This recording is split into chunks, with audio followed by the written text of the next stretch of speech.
Pemirsa Satpol PP Gianyar kembali menertibkan pembangunan villa di Desa Batuan dan Singepadu Tengah, Kecamatan Sukawati.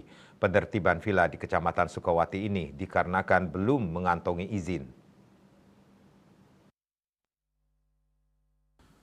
Kasatpol PP Kabupaten Gianyar Imade Wiyate mengatakan, puluhan anggota Satpol PP bersama anggota kecamatan menindaklanjuti laporan masyarakat mengenai pembangunan villa yang belum memiliki izin di Sukawati.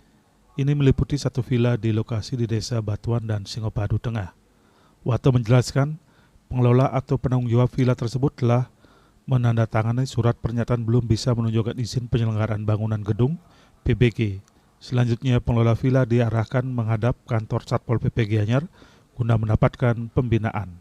Dipaparkannya, keberadaan villa tidak berizin di Sukawati ini melanggar Perda Kabupaten Gianyar nomor 1 tahun 2022 tentang penyelenggaraan bangunan gedung PBG dan melanggar Perda Kabupaten Gianyar nomor 15 tahun 2015 tentang ketertiban umum dan ketentraman masyarakat.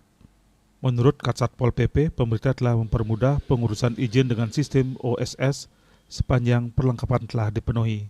Pengelola villa ini diarahkan secepatnya mengurus izin. Wiyate menegaskan Satpol PP akan menyisir setiap hari laporan dari tim deteksi dini yang berada di masing-masing kecamatan, termasuk di Kecamatan Sukawati.